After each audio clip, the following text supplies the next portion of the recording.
sendo gravado. Tá ótimo. Bem, eu agradeço muito aí as palavras, né, do professor Jorge Rezende.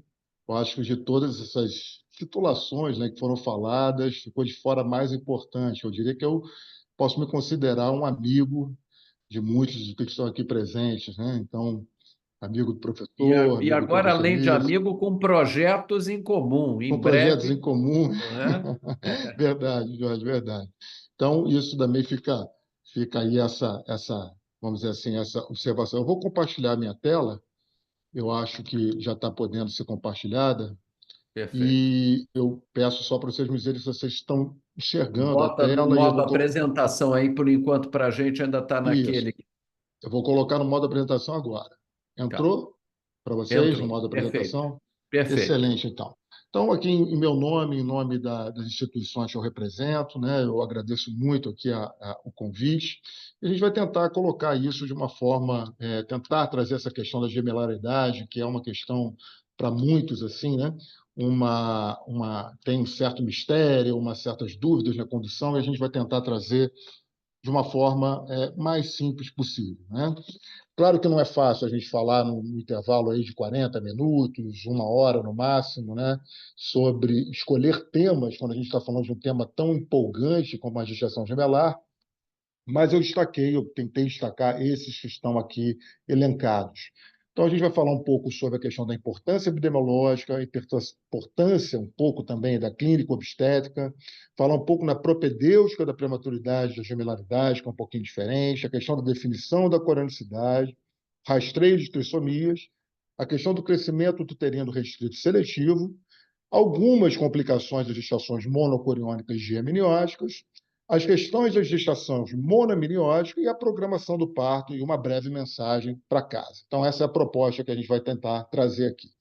Quando a gente fala de importância epidemiológica, é importante a gente entender que talvez nunca antes, né, na história da humanidade, a gente tenha tido tantos gemelares como a gente tem hoje em dia. Se vocês forem observar o mapa da gemelidade, ele, de certa forma, acompanha o mapa dos países mais desenvolvidos socioeconomicamente. Isso não acontece à toa. Isso acontece basicamente porque essas mulheres desses países elas estão no mercado de trabalho, elas estão, de certa forma, engravidando mais tarde, e também porque nesses países as mulheres e os casais têm mais acesso à reprodução, técnicas de reprodução assistida. Se a gente for observar, então, houve um grande boom de gemelidade, e se vocês forem pontuar nos últimos poucos anos nos Estados Unidos, a gente já está começando a observar isso também de uma forma mais lenta aqui no Brasil, vocês veem que tem uma tendência a um platô e a um certo até, inclusive, declínio da gemelidade. E isso acontece, né, por conta dessa questão que a gente sabe das melhorias das técnicas de reprodução assistida que a gente vai falar. Hoje, no Brasil, nós temos algo em torno de 2 qualquer coisa, 2,1, 2,2% de gestações gemelares, o que mostra que, de uma certa forma, você tem praticamente o dobro do que, um pouco mais do que o dobro que você tinha há 30, 40 anos atrás, quando você não tinha muito acesso a essa questão das técnicas de reprodução assistida. De uma certa forma, aquela questão da gestação multifetal, 3, 4 fetos ou mais, diminuiu um pouco com essa resolução do CFM desde 2013. Queria que diminuiu um pouco, não, diminuiu bastante. E em 2022 essa resolução ela foi revista, mas de uma certa forma esse padrão, essa organização de não colocar muitos embriões fazem com que essas cenas, né, que a gente via que antigamente era relativamente comum, de 4, às vezes 5 fetos, reduzidos para no máximo 2 fetos, a gente lembra que dentro das técnicas de reprodução assistida, a gestação gemelar ela é considerada uma falha dentro dessas técnicas, né? O sucesso é a gestação única, por assim dizer. A importância clínica obstétrica ela realmente é muito grande, muito significativa. Aqui estão alguns exemplos de patologias e de condições obstétricas que aumentam. A gente sempre fala muito da prematuridade, mas a gente trouxe aqui algumas outras. Se vocês forem ver, basicamente o risco da gemelidade ele acaba aumentando sobremaneira, inclusive a mortalidade materna, que se vocês podem observar, gira aí então de 2 a 3 vezes, até um pouco mais do que isso, quando a gente está falando, comparando a gemelidade com a gestação comum. Por uma questão de opção e gerenciamento de tempo, a gente optou aqui por trazer para vocês, basicamente, um pouco do que diz respeito a falar rapidamente sobre distúrbios hipertensivos na gestação e vamos também falar um pouco sobre a prematuridade. É claro que a gente não poderia conseguir abordar todos esses temas num espaço de tempo tão exíguo. O que eu quero trazer para vocês em termos práticos é se vocês vão ver o seguinte: não é somente as complicações hipertensivas, elas não são somente mais prevalentes, elas são também mais graves, né? E associadas com maior tempo de internação da UTI e complicações relacionadas à pressão alta. E, lamentavelmente, uma das principais complicações das síndromes hipertensivas, a gente sabe que é a pré-eclâmpsia, que a gente vê muitos pré-natais de gemelares sendo realizados sem que você faça a correta prevenção com AS, né? Lá, classicamente, a partir de 12 semanas de idade gestacional e até 16 semanas, mas hoje em dia a COG já recomenda, de um modo geral, a prevenção na gestação gemelar, vejam vocês, até 28 semanas de idade gestacional, né? Então, claro que aqui a gente tem outras situações clínicas onde você deve fazer o uso do AS, mas eu gostaria de ressaltar que a gestação gemelar é uma delas, e, infelizmente, a gente vê muito dos nossos pré-natais ainda não sendo realizados. A prematuridade, eu não preciso falar para vocês o quanto que isso está associado com a gemelidade.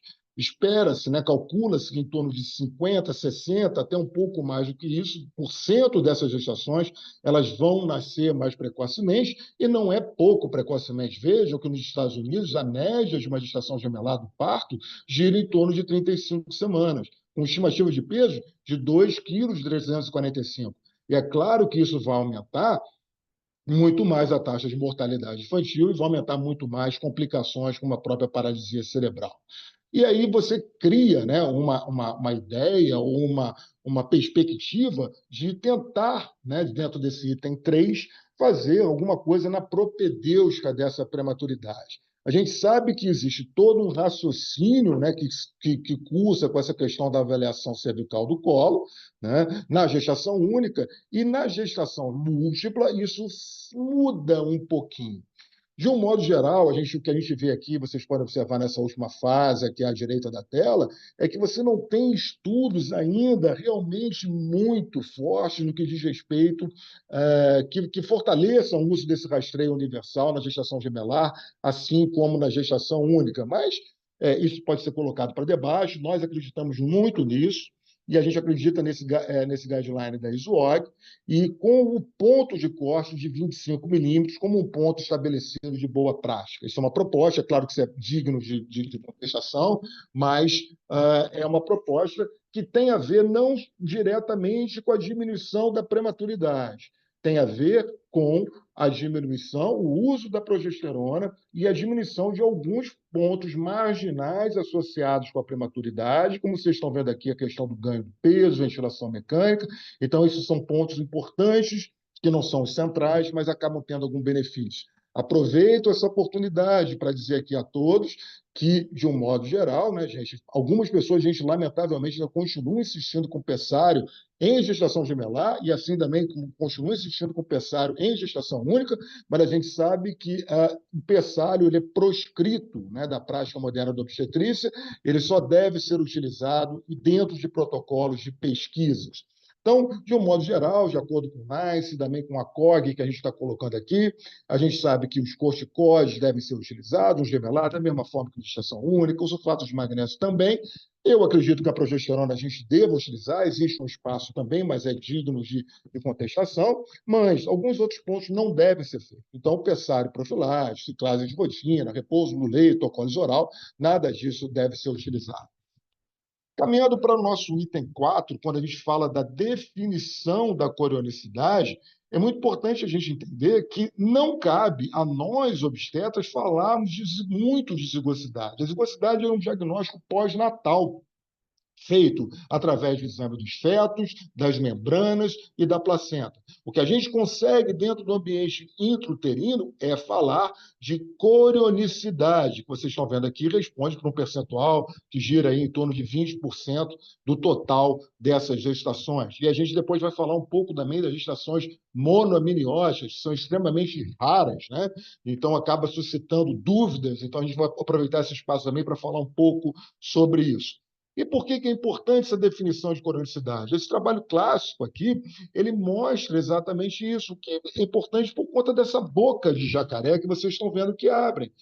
Todas as complicações e mortalidade, ou pelo menos a grande maioria disso, está associado com gestações monocoriônicas, conforme vocês podem ver nessa imagem aqui à direita da tela, ao contrário das gestações dicoriônicas propriamente ditas. E chama atenção para vocês, a gente vai falar muito da mudança do ultrassom na questão do segmento do gemelar, né, por conta da corionicidade, mas a gente não pode esquecer também que existem mudanças nas recomendações do pré-natal, como vocês podem ver nesse guideline da NICE, onde coloca as gestações monocoriônicas feitas por especialistas, pelo menos em torno de 11 consultas de pré-natal, ao contrário das gestações dicoriônicas.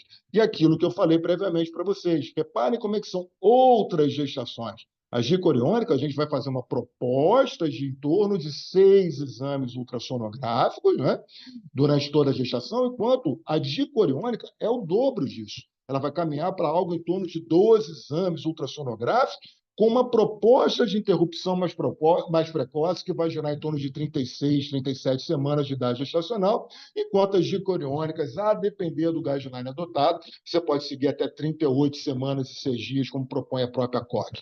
Então, isso daqui, como vocês estão vendo, é a questão dos sinais da coronicidade, que são muito bem vistos durante o primeiro trimestre. Então, você tem aqui o sinal do lambda, que é esse encontro da placenta, aqui o sinal do T, e os estudos mostrando que você tem uma excelente acurácia, tanto em sensibilidade, especificidade, da ultrassonografia dentro desse primeiro trimestre. Mas espera aí, Paulo, e se essa paciente chegar para mim no segundo trimestre avançado ou no terceiro trimestre? Claro, isso é uma situação cada vez mais rara, mas pode ser feito o exame do sexo dessa gestação, aí não é somente puxar revelação, é uma coisa importante que tem que ser colocada no laudo muitas vezes, para você poder, óbvio, se você tem sexos diferentes, você não está falando de gestações monocoriônicas. Se você tem placentas, uma na parede anterior e outra na posterior, como na foto aqui exemplada, vocês não têm, você não está falando de uma gestação monocoriônica. Quando você tem o sinal do lambda, você tem uma diacronicidade provável, e as membranas espessas, assim, bem aumentadas, com mais de 2 milímetros, apesar de os guidelines mais recentes ainda não colocarem mais essa questão, também tem uma dicronicidade provável. Então, aqui a gente tem um quinto item que a gente vai caminhar, que é a questão do rastreio das trissomias, onde a gente chama atenção que o rastreio das trissomias, principalmente para 21, que é o nosso foco, né, o foco clássico dos rastreios, ele funciona de uma forma bastante interessante e muito similar com o que acontece nas gestações dicoriônicas, né? Perdão, nas gestações únicas. Então, a gente tem que lembrar que nós temos alguns pontos que tem que chamar atenção. Se eu tenho uma TN alterada nessas gestações, a gente vai pensar que a gente pode ter não somente uma alteração da trissomia do 21 ou uma alteração genética, mas também temos que pensar na questão relacionada à síndrome de transfusão feto-fetal, e esse mesmo raciocínio análogo é feito quando você está falando da ducto venoso. Então, ducto venoso alterado pode ser um sinal precoce, preditivo das transfusões, isso é um achado relativamente clássico e que deve ser perseguido, que deve ser debatido pelo especialista de medicina fetal no exame dessas pacientes. Um outro ponto que também chama muita atenção é o chamado NIPT, né? Ou seja, o DNA fetal livre no sangue materno, que deve, de acordo com o guideline mais recente da COG, ser utilizado, sim, na trissomia do 21, assim como você usa nas gestações únicas. Cuidado, porque você tem que saber antes se essa gestação, se esse NIPT que a paciente vai comprar ou que ela vai adquirir no laboratório, também contempla a gestação gemelar. Isso é um ponto importante. Mas o ACOG, ele coloca que não é para você ainda fazer de rotina para a trissomia dos 18, trissomia dos 13, porque essa massa placentária ela é menor e, de uma certa forma, ela acaba não conseguindo, né? Não conseguindo fornecer a quantidade de fração fetal suficiente para o estudo adequado dessas gestações. Claro, a pesquisa genética invasiva ela é importante, ela deve ser feita por pessoas experientes, não é para ser feita com pessoas que estão iniciando, porque tem algumas peculiaridades que devem ser colocadas em questão. No que diz respeito ao segmento do crescimento fetal, alguns pontos importantes são importantes que as pessoas fiquem bem claros para todos nós. Primeiro, se eu tenho ali no ultrassom do primeiro trimestre uma gestação que está falando de 7 semanas e 5 dias, e a outra que está falando 7 semanas e 1 dia para o cogemelar, a gente deve sempre seguir como referência aquele embrião maior ou o feto maior. Isso é muito importante disso. E mais, é muito importante a gente perceber que a curva de crescimento de gemelários, de um modo geral, ela é muito próxima da gestação única até 28, 32 semanas de gestacional. Por que eu estou dizendo isso? Muitas vezes as pessoas são tolerantes demais. A gente vive uma gestação de 25 semanas, aí fala assim, não, eu estou com uma gestação de 25 semanas, mas é porque é gemelar. Não, não se enquadra nesse nosso aspecto. A gestação só deve começar a ter uma velocidade de crescimento, como vocês estão vendo aqui à direita da tela, com 28 a 32 semanas de idade gestacional. E lembrando que, mais uma vez, o feto maior é sempre a referência para a diferença de peso entre essas duas gestações. E a gente lembra também que isso daqui está bastante, né? Assim como nós temos a definição baseada no procedimento de Delphi do crescimento uterino restrito de gestações únicas, nós também temos isso para as gestações com crescimento uterino restrito seletivo, conforme vocês podem ver. Eu não vou conseguir aqui, né, de certa forma, ter tempo para explicar tudo, né, com maior detalhe, mas a gente tem que perceber que você tem um fator contributivo, que é aquele que tem um percentil menor do que 3, e temos alguns outros, uma contribuição única, né, e outros parâmetros contributivos, onde você vai somar parâmetros. Ou seja, eu tenho feto abaixo do percentil 10, mas também vou ter discordância de estimativa de peso fetal acima de 25%, calculado daquela forma que eu expliquei no slide anterior, e vou ter alterações também da artéria umbilical acima do percentil 95. Então, isso vale para a gestação monocoriônica e também para a gestação dicoriônica. A única diferença é que aqui eles colocam CA, porque aumenta um pouquinho a sensibilidade, e aqui eles não consideram o CA de acordo com essa proposta desse artigo. Tá? O segmento dessas gestações, uma vez que a gente consiga identificar uma gestação dicoriônica, que a gente está falando, é um segmento em torno de 1 a 2 vezes por semana, muito à semelhança do que é feito na gestação única, mirando, né, tendo o alvo o parto que gira em torno de 36 semanas. Nas gestações monocoriônicas já é um pouquinho diferente. De acordo com o tipo de insonação de Doppler que é feito na artéria umbilical, você vai classificar em 3 subtipos diferentes. Tipo 1, quando você tem essa diástole positiva. Tipo 2, quando você vai ter um fluxo zero ou reverso, né, permanente. E o tipo 3, quando você tem essa confusão aqui, que o pessoal às vezes se embaralha. Você tem fluxo positivo e você tem fluxo reserva, por exemplo, como está aqui colocado, na mesma insonação. Então, a gente sabe que o segmento dessas gestações ela tem que ser obrigatoriamente semanal. Tá? Pode até ser mais do que 1 vez por semana, mas obrigatoriamente semanal, com parto na gestação tipo 1 até 36 semanas de estado gestacional e do tipo 2 e 3 entre 32 e 34, não mais do que isso, que o risco de mortalidade intrauterina acaba sendo muito grande. Falando rapidamente aqui também, no item 7, sobre as complicações típicas das gestações monocoriônicas germinióticas, a gente sabe que a gente tem todas essas daqui, e a gente vai falar especificamente da síndrome de transfusão feto-fetal, talvez seja a mais badalada delas. E a gente chama atenção para vocês que isso daqui é o que se espera encontrar num cotilédone normal. E aqui é o que a gente vê na síndrome de transfusão. O que isso quer dizer? O sangue, no lugar de voltar para o mesmo feto, ele vai para o feto contralateral, fazendo que você tenha, vamos dizer assim, transfusões lentas e que acaba cursando com todo um desarranjo que vocês podem observar com essas alterações de coração, alterações do sistema renina-angiotensina e por assim vai. E o diagnóstico da síndrome de transtorno fetal? Basicamente esse daqui.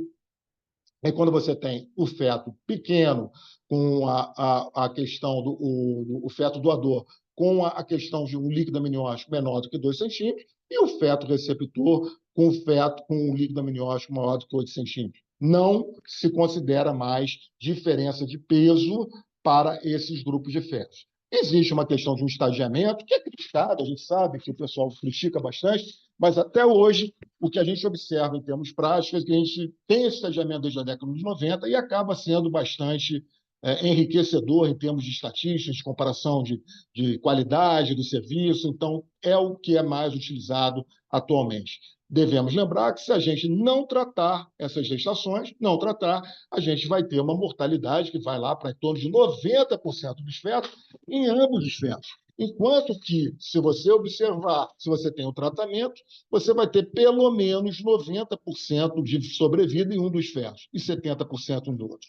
Então, só para mostrar para vocês que isso daí você muda completamente se você fizer um tratamento adequado, e o tratamento adequado, a bem da verdade, né, baseado nesses estudos que eu estou mostrando aqui para vocês, é esse daqui. Entre 16 semanas e 26, é um artigo bem recente, tem livre é só dar um Googlezinho e pegar gratuitamente, e você tem ali de 16 a 26 semanas a síndrome de transfusão, se estiver com síndrome de transfusão fetal, o tratamento é o laser. Antes disso, antes de 16 semanas, você deve fazer uma observação dessa gestação e, claro, se evoluir para alguma situação que você tem que fazer a intervenção, você vai fazer. Assim como se você estiver no estagiamento 1, você vai fazer uma observação dessa gestação, mas com uma retaguarda para, se você evoluir para 2 ou diante, para fazer o tratamento. Isso aqui é só para mostrar para vocês, muito rapidamente, a questão da como é feita essa abordagem. Aqui o feto, então, doador, entra-se na cavidade do feto receptor, com líquido amniótico. Você vê que aqui praticamente nenhum tipo de líquido no feto doador, ele fica praticamente ali todo, como é falado, estanque, né? Ele fica aprisionadinho na membrana amniótica, e o que a gente começa a fazer, na verdade, é identificar essas anastomoses e, de uma certa forma, começar a fazer, né, a ablação a laser dessas anastomoses. Tá? Então, essas anastomoses, obviamente, elas tentam, né, por uma questão de lógica, né, esse fluxo ele tenta, de uma certa forma, ser reconectado, mas com essa ablação, de uma certa forma, você tem que fazer isso com uma margem de segurança, você consegue oferecer para essa mulher o tratamento mais up-to-date, o estado da arte do tratamento atual para isso. Hoje em dia, tanto a maternidade escola como o Instituto Fernandes Figueira oferece esse tratamento, essa perspectiva de tratamento. Gestação monoamniótica, raras, muito raras, mas que devem ser lembradas. Né? A gente fala muito da mortalidade das monoamnióticas, apesar de ser uma mortalidade menor do que se achava que era historicamente, apresenta sendo um índice de mortalidade muito grande. Essa revisão sistemática, por exemplo, mostra algo lá em torno de 5%. Né? Essa outra mostra algo um pouco maior do que isso, algo em 8%, quando você está falando de gestações com mais de 24 semanas. Então, se a gente não tomar cuidado, né, essas gestações elas acabam, obviamente, com uma chance razoável de evoluir para o óbito dentro do útero. E a gente lembra que essas gestações, na maioria das vezes, elas vão acabar, esses nenéns vão acabar falecendo pela questão do entrelaçamento dos cordões. Então, essa questão da programação do parto ela é muito importante, apesar de a gente ter outras causas de mortalidade, mas essa é muito importante por conta da mortalidade se esse neném ficar dentro do útero inadvertidamente durante mais tempo. Então, são algumas imagens lá nossas, né? E vocês veem que é um entrelaçamento realmente muito, muito, muito grande. Virtualmente 95% a 100% dessas gestações já estão entrelaçadas com 15 semanas de idade gestacional. E o que nós observamos é que até hoje, infelizmente, né, o tratamento e a conduta de você fazer a interrupção dessas gestações são baseadas em estudos, né, que não são estudos de alto grau de qualidade científica, né? O próprio segmento dessas gestações, como estão aqui listados, também não são baseados em estudos de alto grau de qualidade científica. No Fernandes Figueira, a gente faz o segmento semanal dessas gestações a partir de 26 semanas de idade gestacional, com a proposta de interrupção dessa gestação em torno de 32 até no máximo de 34 semanas de idade gestacional. Confesso que eu prefiro 32, um pouquinho mais para você ter aquela coisa de negociação com o berçário. Ah, não tem vaga, espera mais 1, 2 dias. É melhor talvez você indicar um pouco mais precocemente para você ter uma janela de tempo onde você pode negociar isso um pouco melhor. Outro ponto que é importante é a gente falar da programação do parto. Obviamente, estamos chegando lá no final da gestação. E a gente lembra que a gente tem aqui, né, curvas de nascimortalidade quando a gente está falando de monocoriônicos e de coriônicos diferentes. E é claro que vai ser essa sobrevida semanal que vai, de uma certa forma, determinar a idade gestacional onde você vai fazer essa interrupção. Então, o que a gente observa aqui, na verdade, é que se você tem uma gestação não complicada, de acordo com a COG, você pode ir até 38 semanas e 6 dias de coriônica de amniótica. Quando você está falando de uma gestação monocoriônica de amniótica não complicada, vejam, tem uma lacuna muito grande, 34 até quase 38 semanas. Lá no Fernandes Figueira, a gente segue um pouco mais a proposta inglesa, que é de 36 a 37 semanas de idade gestacional, e vejam que a mono-mono é aquela que a gente já falou para vocês, de 32 a 34 semanas de idade gestacional. Chegando aqui no nosso último item, que é o item de mensagem para casa, né? E eu gostaria de bater muito forte nisso com vocês. Gente, a corionicidade não é tão difícil da gente ver. Não é difícil para um ultrassonografista, mesmo experiente, ou aquele mesmo que está começando, não é tão difícil assim. E a gente lembra que é importante que o médico pré-natalista não aceite mais aqueles laudos tipo assim, gestação gemelar. A gente está acabando de conversar aqui com vocês que é totalmente diferente esse segmento se você estiver falando de uma gestação monocoriônica ou dicoriônica. E vejam, a gente precisa, como a gente brinca aqui, precisa de nome e sobrenome. Então, monocoriônica, o quê? Monoamniótica, diamniótica, a gente precisa que isso seja feito, porque são conduzidas tempos de interrupção, enfim, tudo é feito de uma via de parto, tudo é feito de uma forma muito diferente. Então, gostaria de utilizar esse item 10, né, com a questão da mensagem para casa, na verdade, para a gente ser até um pouquinho redundante e frisar um pouco mais essa questão da importância dessa coronicidade. Pessoal, agradeço muito. Eu vou parar aqui de compartilhar. Eu acho que eu fiquei dentro do tempo, fiz questão de tentar respeitar. Eu sei como o Jorge, muito corretamente, ele é rigoroso, né, com isso, da questão de você tentar respeitar o tempo. E eu acho que eu tentei, de um modo geral, falar com vocês em torno de 35 minutos aqui, pelo que está colocado.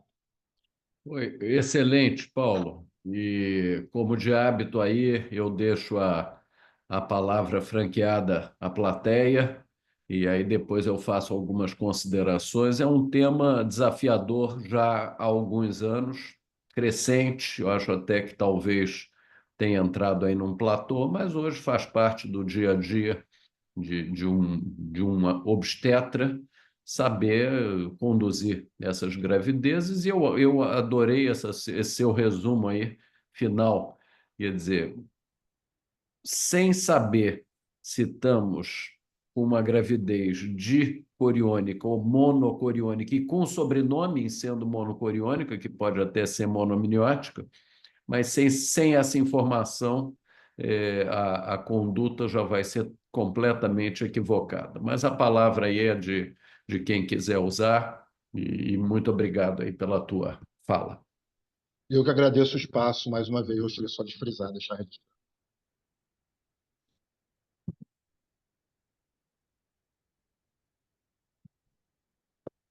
Daniel, te parabenizando aqui no chat. Boa noite, professor. Boa noite, Fatumata. Boa noite. Pode falar. Assim, É relativamente ao tratamento de laser com a ablação.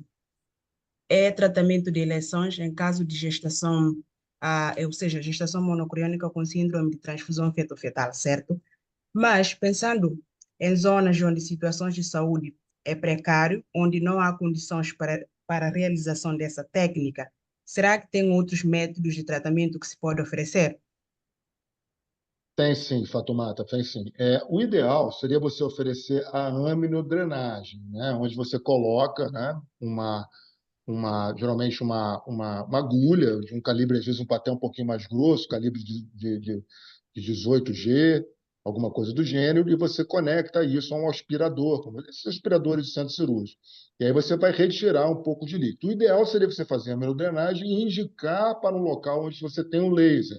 Por quê? Porque os resultados são melhores, né, principalmente em termos de neurodesenvolvimento, naquelas gestações tratadas com laser. Mas é claro, se você não tiver o laser disponível, a hemodrenagem é muito mais fácil de ser realizada, muito mais simples, né, o procedimento. Você também pode fazer uso disso como uma alternativa, sabendo que vai ter, né, que vai se ter uma possibilidade aí de a associação a neurodesenvolvimento que gira aí em torno de 15% até de déficit neurológico, enquanto que o laser, hoje em dia, você está falando de no máximo 5%. Tá bom, certo. E no caso de óbito de um dos gemilar, tem a indicação de fazer o segmento rotineiro de coagulação, considerando o risco Hum, de coagulopatia materna? não, não existe isso não. Na verdade, a questão da coagulopatia materna é um risco que é muito questionável. Antigamente, a minha geração de médicos, Fatumata, a gente ficava muito com isso no nosso radar, porque tinha um trabalho realmente que depois foi até, não sei se o professor Jorge, o professor Nilson se lembram, que ele era clássico, ele era citado no Williams. E aí, na verdade, o que se vira é o seguinte, é que você tinha uma plaquetopenia em torno de 5 semanas após a morte de um dos gemelares. Ela realmente ocorre. Mas só que essa plaquetopenia não é o suficiente para causar danos maternos. É uma plaquetopenia transitória, não há necessidade de monitorização nem nada. Em relação à morte do outro neném, como já morreu, né? Então você não tem indicação de fazer laser nem nada associado a isso, tá bom? Tá Mas, bom, ô, Paulo, certo. Muito obrigada. no monocoriônico, a morte de um, qual é a repercussão possível no outro? No monocoriônico. Monocoriônico, sim. O que acontece na verdade, a gente tem, em qualquer gestações, né, monocoriônicas, a gente tem um risco de mortalidade, porque essa placenta, na verdade, ela tem comunicação. Em torno de 95% dos casos, mais ou menos isso, elas têm a comunicação. Claro, não vai ser em todas que você vai ter o laser, em todas que você vai ter o crescimento uterino restrito, mas a comunicação existe. Se por algum motivo um dos fetos vierem a falecer, o que acaba acontecendo é como se fosse uma exsanguinação do gemelar que está sobrevivendo. Então, aquele sangue que está ali indo para um lado, indo para o outro, o que acontece? Ele está indo e está voltando, ele está indo e está voltando. Só que num dado momento ele vai e não volta. E aí acaba acontecendo que, dependendo do período de tempo que isso for acontecer, é claro que essa gestação ela vai sentir, e você pode ter, se for uma coisa mais curta, né, um déficit neurológico, e também a questão da mortalidade. Mas eu chamo a atenção que o déficit neurológico e a mortalidade ele vai acontecer somado em torno de 30% dos casos. 70% dos casos, o gemelar sobrevivente não vai sofrer nada, não vai ter nada, tá? Não vai ter nenhum tipo de agravo, de um modo Chega a geral. funcionar feito um acardíaco? Desculpa, eu não Chega a ouvi. funcionar esse modelo feito um gêmeo acardíaco, Não, acárdico? o gelo acádico é um pouco diferente, né, Jó? Porque o que acontece? Você tem, na verdade, esse acádico ele acaba funcionando como se fosse um tumor, né? Como se fosse uma tumoração, é um desvio. Ele parece muito como, por exemplo, como se fosse um coreangioma, né? Alguma coisa do gênero. Então, por isso muitos autores eles defendem essa perspectiva de você, opa, é um acádico, vamos tratar cirurgicamente. Isso é uma tendência que está tendo. Apesar de alguns outros terem algumas fórmulas, onde você, se você tiver o equivalente em torno de 70% do peso do acádico, do outro, você pode tentar fazer uma conduta expectante, mas, de um modo geral, há uma tendência a ser mais invasivo quando você diante de um feto acárdico. Aqui no chat, Sônia elogiando, Roberto Vendrovnik pergunta: em que idade gestacional se faz o laser? De 16 a 26, Roberto. Isso é o clássico. Tá? Agora você está vendo que as coisas estão extrapolando um pouquinho, como eu coloquei naquela questão da corda. As pessoas vão pegando mais experiência e, às vezes, faz uma proposta até um pouco mais precoce, um pouco mais tardia. Mas o clássico, 16 a 26 semanas. Ô, Paulo, Pois Sidney não, falando, Cid? tudo bem? Tudo Tudo jóia? bom, Olha Cid? Como é que você só, está? tudo jóia. Essa exsanguinação, parabéns pela aula, mas primeiro, né? Mas para complementar o que você estava falando, essa exsanguinação, na verdade, ela é aguda, né? É Daí, aguda. ou acontece na hora, se você Ela é faz aguda. e vê um É feto vivo, aguda. outro morto, esquece que É. ele sobreviveu, não é isso? Exatamente. Só chamando a atenção para isso que o Sidney falou, o tempo que você identificar o feto morrendo na sua frente, dentro de uma gestação monocoriônica, não adianta você chegar, vou fazer cesariana, porque o tempo estima-se em torno de, a partir de 5 minutos, se esse neném tiver que ter déficit neurológico ou morrer, ele vai acontecer. Então não adianta você fazer Sim, cesariana naquele momento. É rápido. sim. Perfeito. Obrigado, Paulo. Obrigado a você. Mas, Acho que Paulo, Raquel. posso falar? Pois não, professor, pode falar.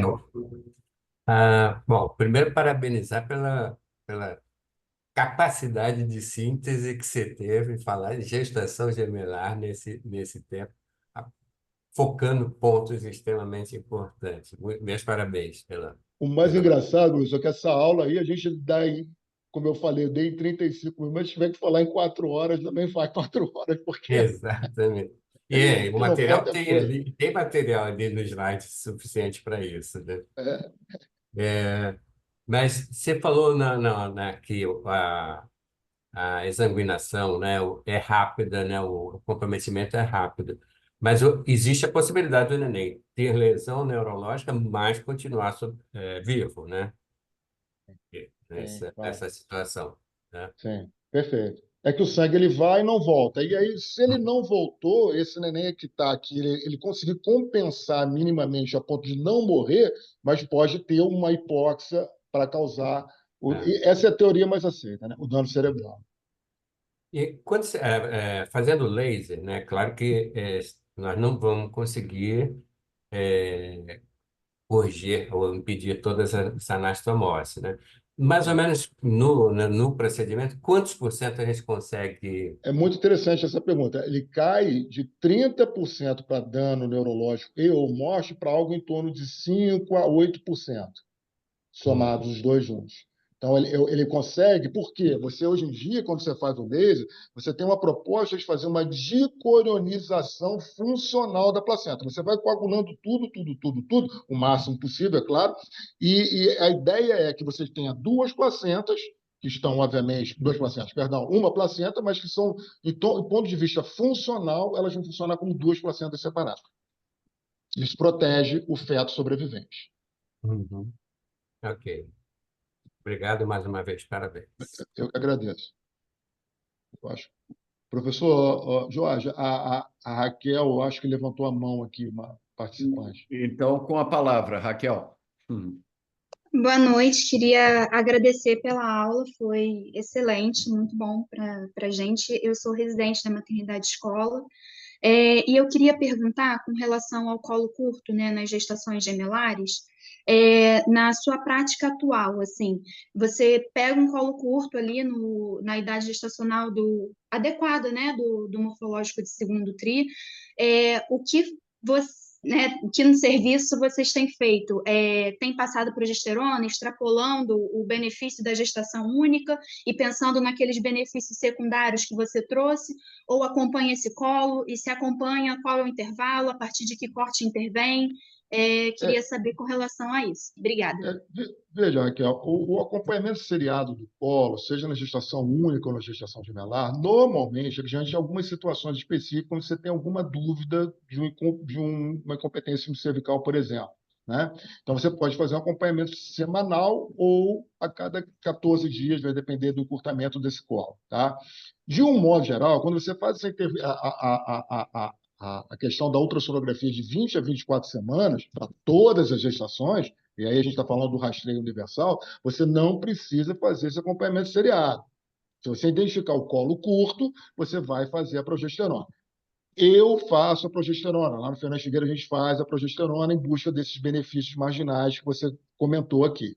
Qual é a grande questão do limite do gemelar, Raquel? É você ter a firmeza de dizer, como você tem nas gestações únicas, que o colo menor do que 25 milímetros deve ser o ponto de corte. A ISOOG, ela consegue 25, ela considera 25 milímetros, mas você tem um trabalho brasileiro feito para o grupo de Campinas que considera 20 milímetros. Você tem um trabalho internacional do professor Berghella que ele considera 28 milímetros. Então, o ponto de corte não é muito bem estabelecido. Para uma questão de facilidade, eu acho que é muito importante a gente ter esse compromisso de simplificar, não ficar botando muita, né, vamos dizer assim, muita caixa preta. Eu prefiro os 25 milímetros porque acaba, de uma certa forma, facilitando o raciocínio quando você compara com a gestação única. Tá? Então, acho que é interessante sob esse ponto de vista. Perfeito, Paulo, muito obrigada. eu achei ótima a tua pergunta, Raquel, e fico feliz aí de ter residente da maternidade escola aqui nessa sessão, porque eu acho que essa sessão é para todos, é para todo mundo e gente de fora é sempre bem-vinda. Mas, Paulo, não tem muito tempo, eles, não sei se foi pessoal da Inglaterra, disse que no gemelar nada vale nada para a prevenção da prematuridade. E que lá o Pessário, que o grupo espanhol apontou formidável, que não conseguiram reproduzir esses números, que cerclagem seria extremamente agressivo e que a progesterona, apesar de não ter comprovada eficácia, que teria aí algum benefício. E aí eu te pergunto, quer dizer, se nessa gemelar, só pelo fato de ser gemelar, se você acha que vale um approach diferente, ou se ela entra no primeiro exame entre 20 e 24 semanas por ocasião do morfológico. Não, 20, 24 semanas, é muito boa essa pergunta. 20, 24 semanas, existe uma tendência em algumas, da gente querer puxar para o primeiro trimestre, né? Alguns serviços falam isso, mas você medir colo no primeiro trimestre é desafiador, é criticado, porque você tem uma tendência a aumentar o comprimento do colo, você incorpora o segmento, que ainda não está bem formado, na medida do colo, e aí você falseia. O tiro sai pela culatra. Você bota um colo longo demais num colo que está curto, né? E Então, não isso é uma tem coisa um que tem que ponto tomar. de corte, tem que botar lá naquele programa, é o logaritmo do não sei quê, do CPF, da bisavó, ninguém aguenta, não tem um. Exatamente. A medida do colo deve ser feita a partir de 16 semanas, seja para Mas aí eu gestações te únicas, pergunto, e sendo gêmeo, você faz com 16 mesma ou faz coisa. com quê? Não, 20 a 24 semanas, mas Você para não única começa e para a gemelar. xeretar com 16? Não, para Não? única ou para gemelar. Para única ou para gemelar, 20 a 24 semanas. Ou 16 semanas, naqueles casos, como a Raquel Que falou, tem tem uma história. incompetência, isso, tem alguma coisa, você esteja alguma dúvida, alguma coisa nesse sentido. E não mais para de 24 semanas para os pacientes assintomáticos. Isso também é uma outra confusão que as pessoas fazem. É diferente você estar com uma paciente com 28 semanas, se você quer saber se vai internar ou não no plantão, uma paciente que está com queixa, será que isso é um trabalho de parto verdadeiro? Será que é um falso trabalho? Aí é outra conversa. Se aí tem indicação de fazer o colo, tem indicação de fazer o colo. Mas nas pacientes assintomáticas com 28 semanas, talvez não faça muito sentido. Né? Por quê? Porque as intervenções elas são estudadas até 24 semanas, que é o que você acabou de falar. A circlagem, que no caso de gemelar, não chega a 50 fetos, chega a 50 fetos estudados no mundo, então não tem muito o que se falar. A progesterona, que é o que tem para a gente fazer, e o pessário, que não deve ser feito. Então, isso daí é estudado até quando? Até 24 semanas. Então, não adianta você ficar fazendo colo também a vida inteira, que as pessoas vão fazer, né? Então, tem que ter um pouco de cuidado aí com isso. O Nilson está com um sorriso maroto e eu queria que ele se manifestasse aqui. Não, Está igual o conjunto de pagode, sorriso maroto. Então, você fala aí. Porque o Nilson gosta de pressário, Nilson? não, não, que isso? Não, é o contrário. Pelo contrário. Porque o Pessário tem uns adoradores aqui, né, no Rio de Janeiro. A gente Não vê aí, é tem umas. exatamente o que a gente observa que já está bem sedimentado isso na literatura, né? Mas ainda vamos encontrar algumas propostas em relação a isso, né? É, Realmente, por exemplo, gestação gemelar, sair da progesterona, se não der certo. é isso. Mas a progesterona, vocês acham que no colo Vale a limítrofe, no pena, né, colo tentar, curto, né? vocês Mas acham que... comprovadamente também é discutível até se alguém chega a É, falar assim, não, existem publicações que não mostram eficácia, você vai encontrar, tem realmente, né? Mas é uma coisa mais não é a marginal, mas mesma tem. comprovação do que na gestação única, né? Perfeito. Alguém mais quer fazer uma consideração? Então, Paulo, só me resta te agradecer. Foi ótimo, tivemos aí 40 pessoas presentes. Essas aulas estou colocando numa nuvem, como disse no início, Excelente. vou ver se boto aí num canal do YouTube para ficar Muito ainda bom. mais universal. E semana que vem teremos o Nakamura, se não me engano, hemorragia pós-parto. Mas eu vou anunciar aí pelos canais que tenho feito e uma boa semana para todos vocês. Muito obrigado, Paulo. Muito obrigado Eu por que agradeço a estar. vocês e estou sempre à disposição, tá? Um Valeu. abraço. O Um link abraço, da gente. nuvem, Nicole, depois vê lá no meu Instagram, tem esse link no meu Instagram, tá? Boa noite. Abraço. Tá, um Tchau. abraço, boa noite a todos.